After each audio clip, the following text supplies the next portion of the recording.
ഹേ കൂട്ടുകാരെ, എല്ലാവർക്കും എക്സാം നടന്നുകൊണ്ടിരിക്കുകയാണല്ലേ. നമ്മൾ ഇന്ന് നോക്കാൻ പോകുന്നത് 4th ഇയർ BSc നഴ്സിംഗിലുള്ള നഴ്സിംഗ് അഡ്മിനിസ്ട്രേഷന്റെ ടോപ്പിക് ആയിട്ടുള്ള ഡെലഗേഷൻ എന്ന ടോപ്പിക്കാണ്. നമുക്ക് ജസ്റ്റ് എന്താണ് ഡെലഗേഷൻ, അതിന്റെ പ്രിൻസിപ്പിൾ എന്തൊക്കെയാണ്, അതിന്റെ അഡ്വാൻറ്റേജസ്, പർപ്പസസ് എന്തൊക്കെയാണെന്ന് ജസ്റ്റ് നോക്കിയിട്ട് പോകാം. നമ്മൾ ഡെലഗേഷന്റെ മീനിങ് നോക്കുകയാണെങ്കിൽ ഡെലഗേറ്റ് ചെയ്യിക്കുക, ഒരാൾ മറ്റൊരാളെ കൊണ്ട് ജോലി ചെയ്യിപ്പിക്കുക. അയാൾക്ക് ഒരു ടാസ്ക് കംപ്ലീറ്റ് ചെയ്യാനുണ്ടാവും, പക്ഷെ ആ ഒരു ടാസ്ക് മറ്റൊരാളെ യൂസ് ചെയ്തുകൊണ്ട് കംപ്ലീറ്റ് ചെയ്യിക്കുക. Getting work done to others, മറ്റുള്ളവരെ കൊണ്ട് വർക്ക് ചെയ്യിപ്പിക്കുക അല്ലെങ്കിൽ ഫുൾഫിൽ ചെയ്യിക്കുക ആ ഒരു ആവശ്യം.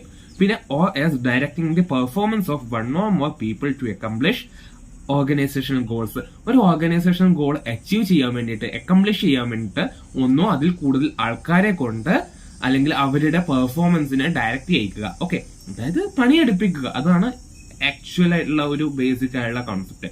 ഇനി ഇതിന്റെ അഡ്വാൻറ്റേജസ് അല്ലെങ്കിൽ ബെനിഫിറ്റ് നോക്കുകയാണെങ്കിൽ സേവ്സ് ടൈം, അതായത് ഒരാൾ ഒറ്റയ്ക്കൊരു ജോലി ചെയ്യുന്നതിന് പകരം അയാൾ ആ ഒരു ജോലി ഡിവൈഡ് ചെയ്ത് പലർക്കായിട്ട് ഏൽപ്പിച്ച് കൊടുക്കുകയാണ്. ആ ഒരു ആൾക്കാരെയൊക്കെ ഡയറക്റ്റ് ചെയ്യിക്കുകയാണെങ്കിൽ അത്രയും ടൈം സേവ് ചെയ്യും. അതായത് ജസ്റ്റ് നമുക്ക് ഇപ്പോഴൊരു കല്ല് ചുമന്നുകൊണ്ട് ഒരു മലയുടെ മുകളിൽ എത്തിക്കണം. ഒരാളുണ്ട്, ഒരാൾ ഒറ്റയ്ക്ക് ചെയ്യുകയാണെങ്കിൽ അത് ഒരുപാട് ടൈം എടുക്കും. അതേസമയം അയാൾ ഒരു 5 ആള് ഡയറക്റ്റ് ചെയ്യുകയാണ്. ഒരാൾ കല്ലെടുത്ത് കൊണ്ടുവരും, ഒരാൾ ഉരുട്ട് ഒരു പകുതി വരെ ഉണ്ടാക്കും, എന്നിട്ട് അടുത്ത ആള് അത് ഉരുട്ടി മുകളിൽ വരെ എത്തിക്കും. അങ്ങനെയുള്ള ഇതില്ലേ, ആ ഒരു സംഭവം, അതാണ് ഡെലിഗേഷന്റെ ഒരു ബേസിക് ആയിട്ടുള്ള സ്ട്രക്ചർ. ഓക്കെ, പിന്നെ ഡെവലപ്പ് പീപ്പിൾ, ആൾക്കാർ ആ ഒരു കഴിവ് ഡെവലപ്പ് ചെയ്യാൻ വേണ്ടിയിട്ട്. അതായത് ഇപ്പോഴും നമ്മളെ കൊണ്ട് മറ്റുള്ള ജോലി ഏൽപ്പിക്കുകയാണെങ്കിൽ അല്ലെങ്കിൽ നമുക്കൊരു ഗൈഡൻസ് തരികയാണെങ്കിൽ നമ്മൾ ആ ഒരു സാധനം പഠിക്കുമല്ലേ. പിന്നെ ഗ്രൂംസ് എ സക്സസർ, അതായത് ആ ഒരു ജോലി ചെയ്യാൻ വേണ്ടിയിട്ട് കേപ്പബിൾ ആയിട്ടുള്ള ആൾക്കാരെ ഉണ്ടാക്കിയെടുക്കുകയാണ് ചെയ്യുന്നത്. അപ്പോൾ ഈ ഒരു മാനേജറിനെ പിന്തുടർച്ചയായിട്ട് വന്നിട്ട് ഇയാൾക്ക് മാനേജർ ആകാൻ പറ്റും അല്ലെങ്കിൽ സൂപ്പർവൈസർ ആകാൻ പറ്റും. പിന്നെ മോട്ടിവേറ്റീവ്, അതായത് മോട്ടിവേഷൻ എന്ന് പറഞ്ഞാൽ നമ്മളിപ്പോ ഒരു കാര്യം ചെയ്യുകയാണ്, അപ്പോൾ അത് അക്കംപ്ലിഷ് ചെയ്ത് അതിലൊരു മോട്ടിവേഷൻ ഉണ്ടാകും അല്ലെ. പർപ്പസസ് നോക്കുകയാണെങ്കിൽ ഒരു 5 പർപ്പസസ് ആണ് നമ്മൾ നോക്കുന്നത്. അസൈനിങ് റൂട്ടീൻ ടാസ്ക്, ഒരു റൂട്ടീൻ ആയിട്ടുള്ള ടാസ്ക് അസൈൻ ചെയ്ത് കൊടുക്കാൻ വേണ്ടിയിട്ട് ഡെലിഗേഷൻ സഹായിക്കുന്നുണ്ട്, അല്ലെങ്കിൽ അതിന്റെ ഒരു പർപ്പസ് ആണ്. ഇനി അടുത്തത് പ്രോബ്ലം സോൾവിങ്, ഒരു പ്രോബ്ലം ഉണ്ടാകുമ്പോഴാണല്ലോ നമ്മൾ സോൾവ് ചെയ്യുന്നത്. അല്ലെങ്കിൽ ഒരു പ്രോബ്ലം എന്ന് മീൻസ് നമ്മൾ അവിടെ ഒരു സാധനം ഫുൾഫിൽ ചെയ്യണം. ആ ഫുൾഫിൽ ചെയ്യാതെ ഇരിക്കുന്ന സാധനം എന്ന് പറയുന്നത് പ്രോബ്ലം തന്നെയാണ്. ആ ഒരു പ്രോബ്ലത്തെ നമ്മൾ സോൾവ് ചെയ്യാൻ വേണ്ടിയിട്ട് ഈ ഒരു ഡെലിഗേഷൻ ഹെൽപ്പ് ചെയ്യും. അതായത് ആൾക്കാരെ അസൈൻ ചെയ്ത് കൊടുക്കും, അവർ ആ ഒരു ജോലി ചെയ്യും. ഇനി changes in the nurse managers on job emphasis, nurse manager ഉണ്ടല്ലോ, അതായത് ഈ ഒരു സാധനം ഡെലിഗേറ്റ് ചെയ്ത് കൊടുക്കുന്ന ആളുണ്ടല്ലോ, ഈ സൂപ്പർവൈസർ, അയാളുടെ ജോബ് എംഫസിസിലെ ചേഞ്ചസ് ഉണ്ടാക്കും. പിന്നെ ഇനി കാപ്പബിലിറ്റി ബിൽഡിങ്, അതായത് ഒരാളെ കൊണ്ട് ഒരു കാര്യം ചെയ്യിപ്പിക്കുകയാണെങ്കിൽ ആ ആൾക്കാരിൽ കാപ്പബിലിറ്റി ഉണ്ടാക്കും. Task for which nurse managers doesn't have time, അതായത് ഒരാൾക്ക് എല്ലാ കാര്യം ചെയ്യാൻ വേണ്ടിയുള്ള സമയം ഉണ്ടാകില്ല. അപ്പോൾ അയാള് ആ കാര്യങ്ങളൊക്കെ തന്റെ സബോർഡിനേറ്റ്സിന് ഡിവൈഡ് ചെയ്ത് കൊടുക്കുകയാണെങ്കിൽ ആ ഒരു സമയം, നമ്മൾ കഴിഞ്ഞ നേരത്തെ അഡ്വാൻറ്റേജസ് പഠിച്ചപ്പോൾ നോക്കിയതുപോലെ സേവ് ടൈം പോലെ തന്നെ ഇപ്പം ടൈം ഇല്ല, അപ്പോഴേ ഈ ഒരു ജോലി ഏൽപ്പിച്ച് കൊടുക്കുകയാണെങ്കിൽ എല്ലാവരും കൂടി ആ ജോലി ചെയ്ത് ആ ജോലി കംപ്ലീറ്റ് ആക്കി കൊടുക്കും. അതേ ഉള്ളൂ. സോ ഇതൊക്കെയാണ് 5 പർപ്പസസ്. ഇനി അതിന്റെ ഡയമെൻഷൻസ് നോക്കുകയാണെങ്കിൽ, അതായത് എങ്ങനെയാണ് ആ പ്രോസസ്സ് പോകുന്നത് നോക്കുകയാണെങ്കിൽ, അസൈനിങ് ഡ്യൂട്ടീസ് അസൈൻ ചെയ്ത് കൊടുക്കും അത് തന്റെ സബോർഡിനേറ്റ്സിന്. പിന്നെ ഗ്രേറ്റ് അതോറിറ്റി, ഇപ്പൊ ഒരുപാട് ഡ്യൂട്ടീസ് അസൈൻ ചെയ്ത് കൊടുത്തു എന്ന് വിചാരിക്കുക. അതായത് നമ്മുടെ നഴ്സിംഗ് ഫീൽഡ് നോക്കുകയാണെങ്കിൽ നമ്മുടെ ഒരു നഴ്സിംഗ് മാനേജർ ഉണ്ടെന്ന് വിചാരിക്കുക. അവര് ഈ നഴ്സസിന് അവരുടെ ഡ്യൂട്ടീസ് അസൈൻ ചെയ്ത് കൊടുത്തു. അതായത് ഇപ്പോഴേ ICU അല്ലെങ്കിൽ എമർജൻസി ഡിപ്പാർട്ട്മെന്റ്, വാർഡ്, അങ്ങനെയുള്ള സ്ഥലങ്ങളിൽ അവരുടെ ഡ്യൂട്ടീസ് അസൈൻ ചെയ്ത് കൊടുത്തു. അപ്പോൾ ആ ജസ്റ്റ് അസൈൻ ചെയ്ത് ആ ഒരു ടാസ്ക് അസൈൻ ചെയ്ത് കൊടുക്കാൻ മാത്രം പോരാ, അവർക്ക് അതിനുള്ള അതോറിറ്റി കൂടി കൊടുക്കണം. ഒരു വാർഡിന്റെ അതോറിറ്റി കൊടുക്കും, അല്ലെങ്കിൽ ആ ഒരു ICUയുടെ അതോറിറ്റി കൊടുക്കും, അങ്ങനെയുള്ള കാര്യങ്ങൾ. പിന്നെ ക്രിയേഷൻ ഓഫ് അക്കൗണ്ടബിലിറ്റി, ഇതെന്ന് പറയുന്നത് അക്കൗണ്ടബിലിറ്റി ക്രിയേറ്റ് ചെയ്യും. അപ്പോൾ അത് വരുന്നത് സബോർഡിനേറ്റ്സിന്റെ ഭാഗത്തു നിന്നാണ്. ഓക്കെ, ഇനി പ്രിൻസിപ്പിൾസ് നോക്കുകയാണെങ്കിൽ ഇതിൽ ഏകദേശം ഒരു 9 പ്രിൻസിപ്പിളാണ് ഞാനൊക്കെ പഠിച്ചിട്ടുള്ളത്. എന്തൊക്കെയാണ് നോക്കുകയാണെങ്കിൽ, principle of delegation by result, അതായത് delegate work to those subordinates who are able to perform and accomplish the desired objectives. അതായത് ഡിസൈർഡ് ഒബ്ജക്റ്റീവ് ഉണ്ടാവില്ല, എന്തൊരു സാധനത്തിൽ ഒരു ഒബ്ജക്റ്റീവ് ഉണ്ടാവില്ല, നമ്മൾ ആഗ്രഹിക്കുന്ന ഒരു റിസൾട്ട്.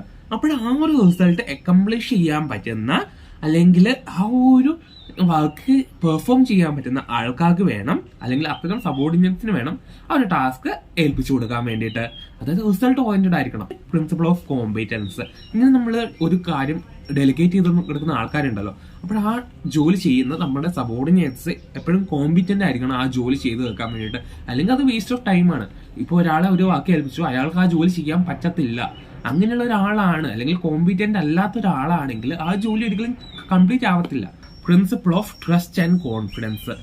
സുപ്പീരിയേഴ്സിന് തന്റെ സബോർഡിനേറ്റ്സിനോട് ഒരു ട്രസ്റ്റ് ഉണ്ടായിരിക്കണം. പിന്നെ അവർക്ക് ആ ഒരു അവരുടെ എബിലിറ്റീസിൽ അവരുടെ ആ ജോലി ചെയ്യുന്നുള്ള കാര്യത്തിൽ കോൺഫിഡൻസ് ഉണ്ടായിരിക്കണം. പിന്നെ സബോർഡിനേറ്റ്സിന് പരസ്പരം ഒരു ട്രസ്റ്റ് ഉണ്ടായിരിക്കണം. ആൾക്കാർക്ക് പരസ്പരം വിശ്വാസം ഇല്ലെങ്കിൽ ആ ഒരു കാര്യം നടക്കത്തില്ല. ആൾക്കാർക്ക് പരസ്പരം വിശ്വാസം ഉണ്ടായാൽ മാത്രമേ അവിടെ ഒരു ഇനീഷ്യേറ്റീവും ഇത് ചെയ്ത് തീർക്കണം അല്ലെങ്കിൽ ഇത് ചെയ്യണം, നമ്മൾ ചെയ്യണം എന്നുള്ള ഒരു വാശി അല്ലെങ്കിൽ ഒരു കാര്യമൊക്കെ ഉള്ളിൽ തോന്നത്തുള്ളൂ. Principle of adequate authority for the responsibility. നമ്മളൊരു റെസ്പോൺസിബിലിറ്റി ഏൽപ്പിച്ചാൽ മാത്രം പോരാ, ആ റെസ്പോൺസിബിലിറ്റി ഫുൾഫിൽ ചെയ്യാൻ പറ്റുന്ന പാകത്തിൽ അവർക്ക് അതോറിറ്റി കൂടി കൊടുക്കണം, ആ ഒരു പവറും കൂടി കൊടുക്കണം. Principle of unity of command. ഇത് നമ്മൾ എല്ലാത്തിലും പഠിക്കുന്ന പ്രിൻസിപ്പിളാണ്. ഓക്കെ, ഒരു സൂപ്പർവൈസർ മാത്രമേ ഈ സബോർഡിനേറ്റ്സിനെ ഒരു ജോലി ചെയ്യാൻ വേണ്ടിയിട്ട് സൂപ്പർവൈസ് ചെയ്യാൻ പാടുള്ളൂ, അല്ലെങ്കിൽ നിയന്ത്രിക്കാൻ പാടുള്ളൂ, ഇൻസ്ട്രക്ഷൻസ് നൽകാൻ പാടുള്ളൂ. ഒരു എ എന്ന വ്യക്തി തന്റെ CDE എന്ന സബോർഡിനേറ്റ്സിനെ നിയന്ത്രിക്കണം. അല്ലാതെ എ എന്ന വ്യക്തിയും ഈ ഒരു CDEയെ നിയന്ത്രിക്കുക, ബി എന്ന വ്യക്തിയും CDEയെ നിയന്ത്രിക്കുക എന്ന് പറയുന്നത് ഒരിക്കലും നല്ല കാര്യമല്ല. അത് കൺഫ്യൂസിങ് ഉണ്ടാക്കും, എല്ലാം കൂടി കുഴഞ്ഞു മാഞ്ഞ ഒരു അവിയിലാക്കും. ഓക്കെ, അത്രേ ഉള്ളൂ.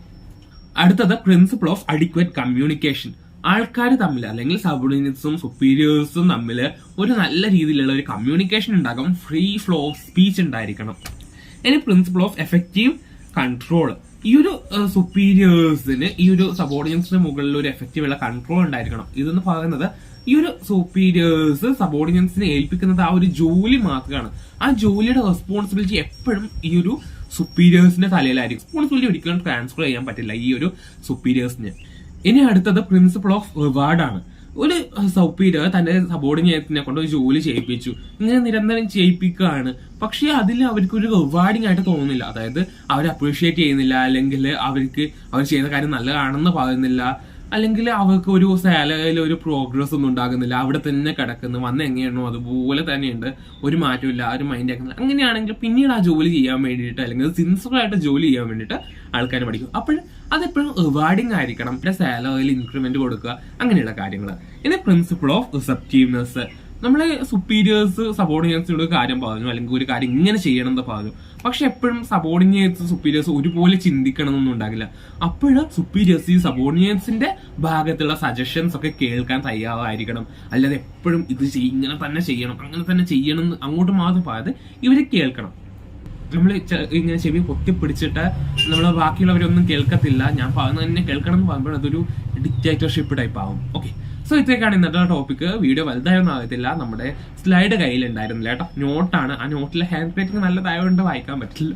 So anyway, thank you. മറ്റൊരു വീഡിയോയിൽ മറ്റൊരു വിഷയമാണ്. Signing off. Bye, all the best.